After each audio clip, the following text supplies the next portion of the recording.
The Pine Box by FireRain. A shot of lightning cracked in the air, snapping the colour of the gloomy sky, a momentary picture of white before fading back to black again. It was, without a doubt, a horrid storm. Accompanied by the lightning, a rumbling of angry thunder bellowed out across the land, backed up by the pitter-patter of heavy raindrops, slapping into the windows of the cottage that resided on the outskirts of the small town of Ponyville, the cottage that belonged to Fluttershy, the Pegasus pony with a cute mark of 3 pink butterflies, a mane to match it, and a brilliant hue of butter yellow for a coat. From a window on the bottom floor of the house, the turquoise eyes of the Pegasus peered out nervously into the raging storm, watching the leaves upturn and sweep along the floor, plucking and tearing themselves from the housing on the branches of the trees and becoming strewn across in a random fashion. The wind could be heard on the interior of the cottage as it pushed against the relatively thin glass panes of the windows, as if they were caught up in a wrestling match, resisting in their place against the force of nature. The second blast of lightning erupted in white heat in the sky, causing the timid mare to shrink back in her place with a shriek of terror. Oh my, she whimpered to herself. It's certainly a horrible storm outside, she said to herself, wincing as a third eruption of lightning blared out, disappeared into the night, assisted by a bowling alley of thunder. Fluttershy turned her attention to the living room, attempting to drown her thoughts and the sound of the rampage of nature outside. Her cottage was dimly lit by candlelight, a small but bright lantern, like a thick source of light, built into the centre of her living room ceiling, illuminating the space surrounding her. She closed the curtains to the windows beside her and made her way towards the sofa, with cushions colored a bright luminous green and a frame constructed expertly yet simply out of dark oak to intertwine with the theme of both her personality and the environment of her home. From most every corner and crook where one may look in her living quarters, there would most certainly be some form of animal-friendly apparatus or construct. All along the walls of her living room were perches and stands, designed specifically for woodland critters and rodents and birds alike. A small bundle of colourful birdhouses were also present, all of which were generously spaced about the place, a small group of hummingbirds reclining on top of them, some even visible through the entry holes as they sought out shelter from the storm. They, like Fluttershy, were no big fan of frightening weather. From the sofa, Fluttershy tried to piece together a place of nirvana in her brain, yet found that the many thunderous kabooms and bangs of the gloomy night were driving her from doing so. She was currently positioned into a laying pose, her belly comfortably settled into the rather fluffy cushioning of her sofa, and her hooves neatly tucked beneath her, warmed up by her body heat. Her mane dangled in front of her face, the tip brushing against her cheek as her eyes were closed, trying to ease herself, yet her tense nerves, with the anxiety of the storm, prevented her from thinking straight. It's alright, Fluttershy. Just got to stay calm. It's just a storm. Just a big, scary, gloomy... The Pegasus mare screeched, launching herself out of fear, her limbs extended out their full lengths, frozen stiff in place by pure adrenaline and anxiety, much like a startled cat would do once jumped scared by something utterly horrific. In one swift motion, and hyperventilating flapped her wings that were now literally buzzing at a speed no mathematician could possibly calculate, Fluttershy became a living ball of butter-coloured propellant and zipped on unearthly speed up her stairs to the comforting and tranquil confines of her bedchambers, sticking herself hastily underneath her blood-red sheets, causing them to catapult upwards before lightly popping back down onto the mattress in a heap, covering the completely threatened mare. A portion of her hindquarters were left uncovered to the cold air, along with her lengthy cape of pink tail, sending a cold chill up her spine and over her skull from the exposure. Hooves over her face, she vibrated in a mixture of her own fear and the cold combined with her nerves and adrenaline, giving her the properties of a ringing bell. Although the sheets of her bedspread provided somewhat of a pleasant warmth to her figure, disabling some of her tingling and bodily rattling, Fluttershy still gave a soft whimper. No matter where she went, the storm was still audible to her well-trained ears. And then, A dull semitone knock sounded in the air, a sound that caused Fluttershy's ears to perk and twitch. Her ear tip giving a swift flick to the air, adjusting itself in an instinct to locate the source of the noise. It wasn't loud, but it was enough to make her react. Slowly and tentatively, Fluttershy gently pushed herself out of the sheets, allowing her head to escape the entanglement of bed sheets first, using her eyes to scan around the room to where the knock may have come from. Surely, it wasn't something outside of her porch. Not at this time, and especially not in this kind of weather. Just as soon as she was about to go up and check the outside air of her house by moving for the stairs, it sounded again, only louder and closer.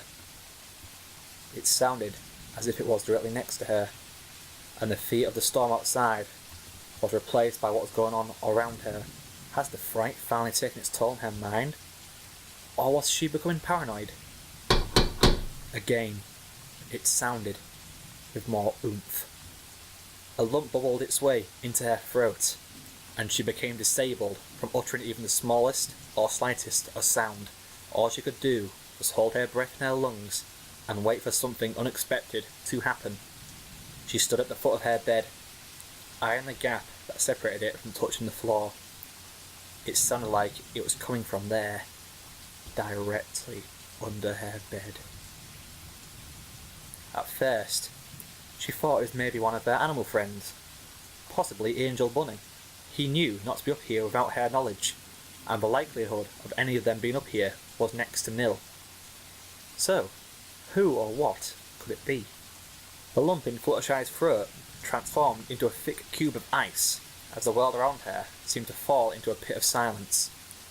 She gulped inaudibly, allowing her saliva to unstick her throat. Hello? She managed, a ghostly pluck at her vocal cords. Is someone down there? She asked, her voice slow with fear that she might actually get a response, only then realising that it was a stupid idea to think of it in the first place. It was all in her head. Yeah, all in her head. Fluttershy. A scream punctured and broke the ice in Fluttershy's throat, and she snapped around on the spot. Her wings unfurled out to the whole extent of a natural reaction of surprise. All that met the eyes of Fluttershy was an open doorway, the same one that she had forced open in that episode of Panic Moments before earlier. A pool of light from the outside spilling in and overtaking the darkness of the unlit bedroom. She took a step back, bumping into the foot of her own bed. With minuscule, fearful, and expectant eyes and quickened breathing, she expected something to come out at her from the dark corners of her room, shrouded in pockets of pure black. Fluttershy! Over here! The voice called again, from behind her. A pang of suspense lingered in the air, and in Fluttershy's heart, as she began to slowly turn around, but to face whatever was there. She could feel its presence, resting there in her bed.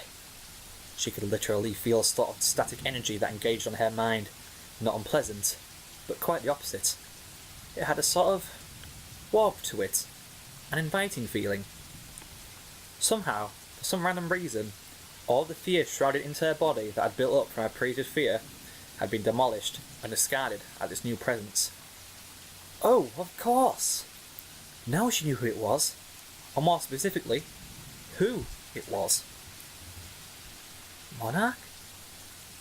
Fluttershy's voice asked, returned to its former and original tone, as she finally came around to face the figure on her bed, wearing a gentle smile. Monarch, this entity to Fluttershy, was sitting on the bed, centred comfortably in the middle of the mattress, her gentle and vibrant orange eyes settled upon Fluttershy's own. Like the pony in front of her, Monarch was also a Pegasus. Although with a coat that held a similar colour scheme to a golden orange sunset with a mane of Arctic white, styled in a way that could only be described as the gentle tomboy. Similar to Rainbow Dash's, but slightly longer and wilder. Yet oddly, she did not possess a cutie mark. All that was in place of it was her fur, nothing more, nothing less. Well, aren't you going to say something?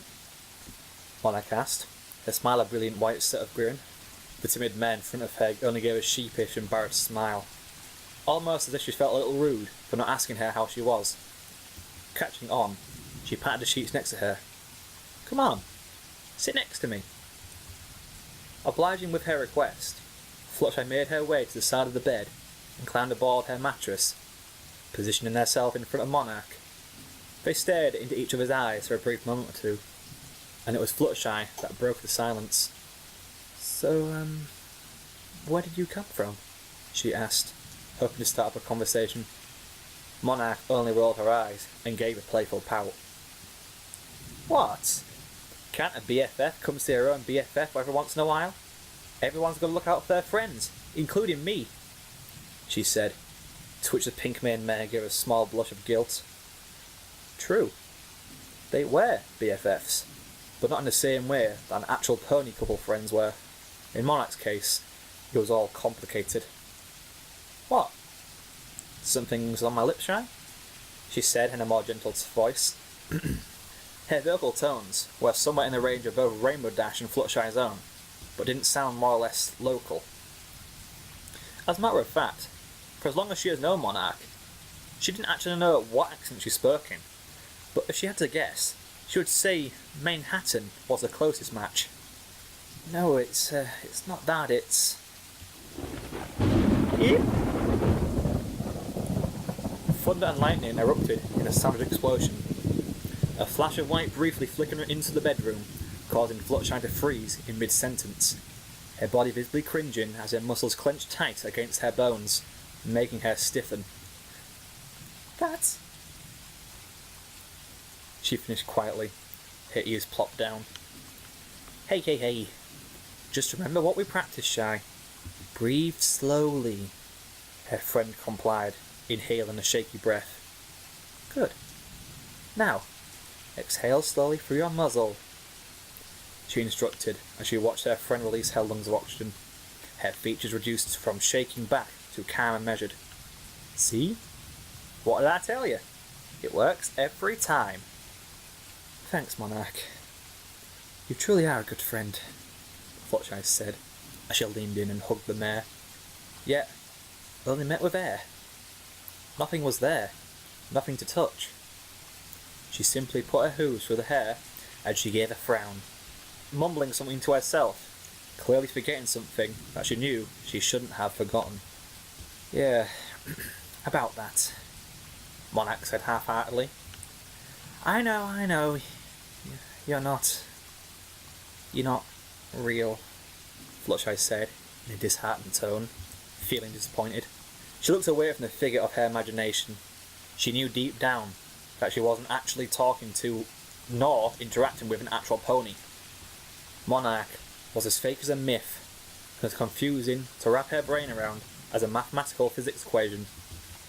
It's the main reason that she couldn't know exactly where she came from, because she simply didn't have anywhere that she came from of a natural inhabitants. She was from a hoof-down pine box, given to her as an item from her parents that was requested to be given to her via Fluttershy's great-grandmother's will. Said box was small, but it was what Monarch called home. She remembered it fondly, that box, every last detail and every last scratch and mark it held on its body, a symbol of its age. Despite it belonging to her great-grandmother in a previous age, even she had no clue about the origin of its manufacture, or which area of Equestria it possibly came from, even if it came from Equestria at all. It was small and square-shaped, measuring in at only a few inches tall and wide, with a lid that was carved expertly on its midsection to hold the image of a sage and butterfly that rested upon said sage, with wings that held sharp decorative features, curves and swerves, the most eye-catching feature of the box aside from the scratches as obtained through the years. During her time at flight camp, prior to the day she met Rainbow Dash, her current best and closest friend to the present, Fluttershy had taken the box along with her as a form of motivation and comfort when times got rough. Oh, Aunt Celestia, did they get rough. Torment and teasing ensued her arrival and disability from her flying, as her wings were too weak to function as good as the other foals at the camp. Even still, those nasty and spiteful words they chanted to her echoed in her eardrums every day. Fluttershy, Fluttershy, Fluttershy can hardly fly. Pure torture. She had locked herself in her dorm later that day, a mess of tears and uncontrollable sadness that welled from deep within her heart and soul, a feeling that she knew she would never wish upon anybody else.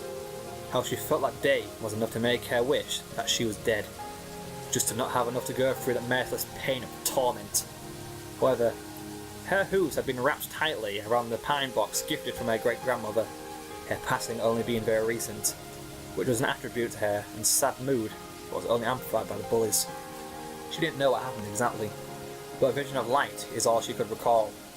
Right before the box began to emit a soft white glow. Moments later, it is when Fluttershy met Monarch. Unlike her, Monarch was not filly, but rather fully grown, the same as she is right now. Ever since then, she has been the shoulder to lean on for Fluttershy, along with Rainbow Dash, whom gladly assisted her and kept her happy, becoming like her sister, her first true friend. Although she wasn't real, the filly inside of Fluttershy still wanted to make the wish come true that Monarch could be real. She was her first set of friendly eyes that she found in the flight camp, real or not, and she was always there for her, much like a guardian angel. A mental smile ran away from her brain as this thought was diminished. It was never something that crossed her mind, a memory very much sealed away in private, dear section of her brain. The part that she knew would be there forever. A mental smile ran away from her brain as this thought was diminished. It was never something that crossed her mind, a memory very much sealed away in a private, dear section of her brain. The part that she knew would be the last one of her. Without a memory, the existence of her friend would mean nothing. At an impasse, Monarch herself was nothing. She was a mere representation of what Fluttershy wished she could have been at that point in her life. Yet, even as a grown and independent mare, she has never let go of her presence from her life. If anything, her subconsciousness only made it all the more painful for her to part with the past. I know, Monarch said softly. Her eyes dropped in a sympathetic manner, her hoof touching against the shoulder of the butter mare.